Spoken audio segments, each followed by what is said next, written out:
As you can see, I have 4 pans, sorry, 12 tarts in each pan, so 4 dozen tart shells I've made with that dough.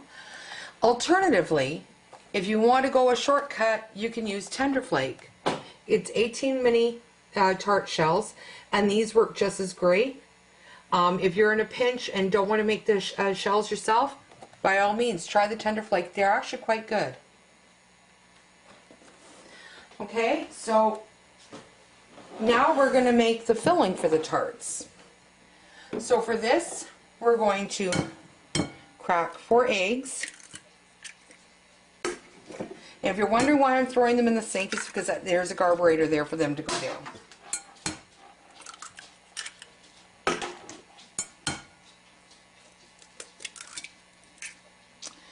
And we're going to beat these up a little bit. Okay, you see they're well mixed. And we're going to use half a cup. Now this is unsalted butter. This is half a cup. And we're going to add this to the...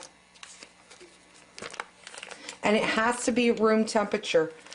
Anytime you're baking with butter, it should always be room temperature. So you just mush it down a little bit with your blender and then start slow.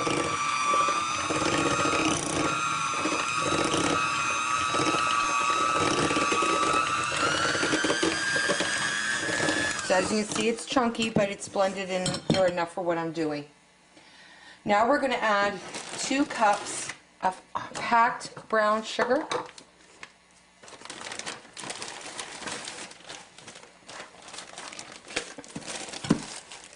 And again, you can see I always like to put it into the bag. This way I'm not making a mess with the sugar and it's not getting all over my hands while I'm packing it. And just flip it over and then pack it again. So that's 1.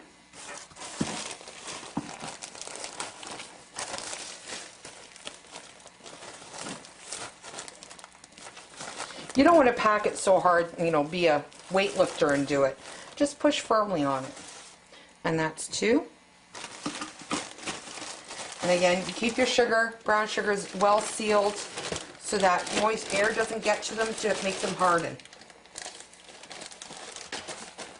And then we're going to blend the sugar into the mixture. Pretty much every step you go here, you're going to be blending everything as you go.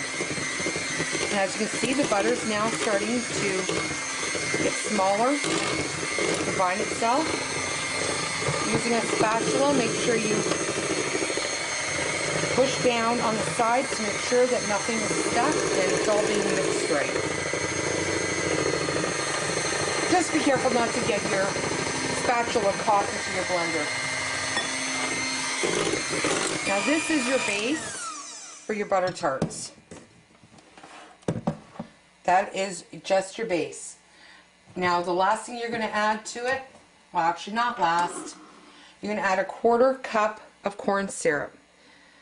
You can use dark corn syrup or light, whichever you're partial to. Now, some people use it more, some people use less. I usually use less than a 1/4 cup because I don't like it as much in my tarts. And I think that's all we're going to get out of this. But it's pretty close to a 1/4 cup. And that's fine. This is something you don't have to have an exact measurement on. It's personal preference to whether you like a lot of it or not. Now we're going to add 2 teaspoons of vinegar.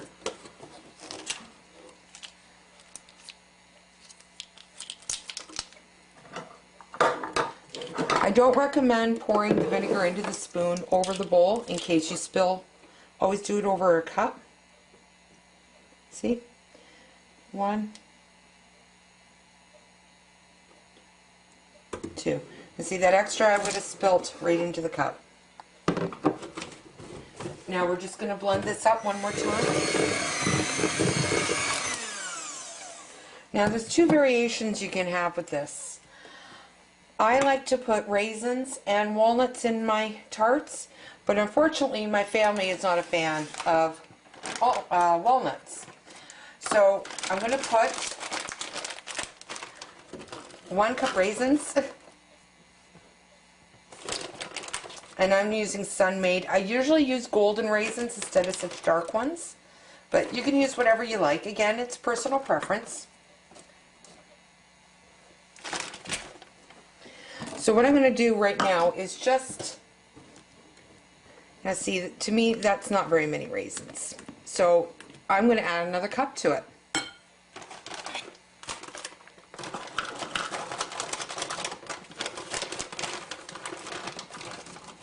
And again, personal preference on how many raisins you want into it.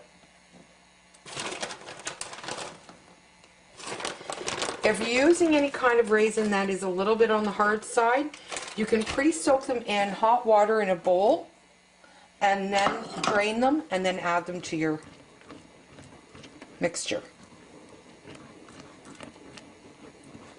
Okay, so that is it. So for now,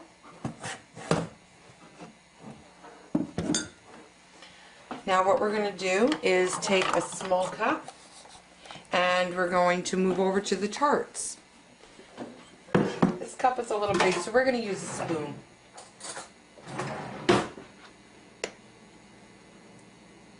You don't want to overfill them because they will rise. There is egg in them.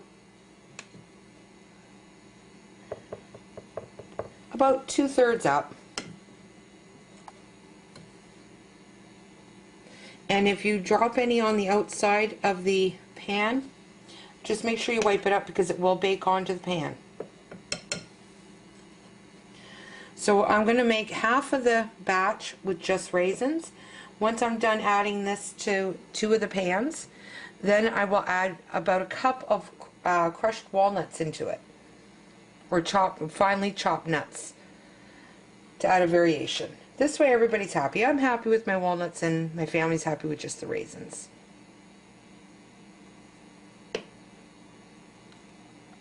Okay, so they're in the oven now, all 4 of them, and I'm baking them at 350 degrees Fahrenheit. I don't have a specific time for how long they're baking. I just check on them every 5 to 10 minutes, and once they're golden brown on top and the crust looks like it's not shining anymore, then you know they're done.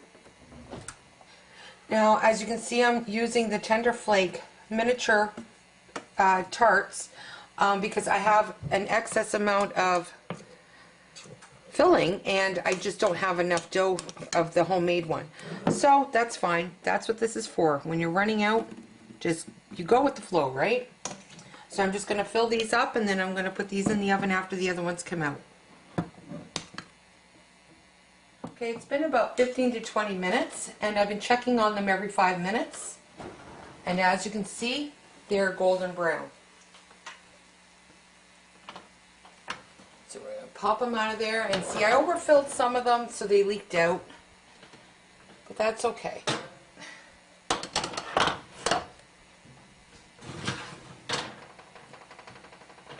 Find the back one's a little browner than the others because they're closer to the element. You can also do these on a convection, which I could have done myself, which would have evened out the heat. Newer ovens tend to be not very well heated. And we're going to shut that. Oh no, we're not going to shut the oven off yet. So as you can see, they're all done. And you will see, we'll take a knife out.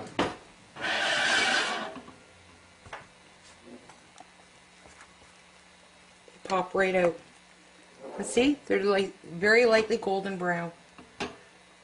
So you're going to want to put them on a rack to cool them before you put them in a bin.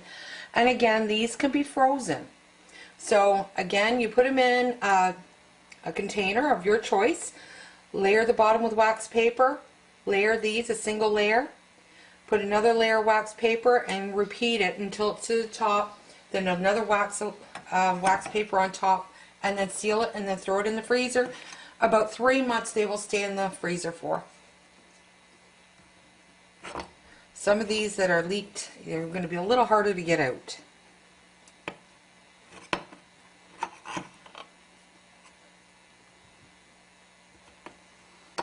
But as you can see, the ones that don't leak come right out.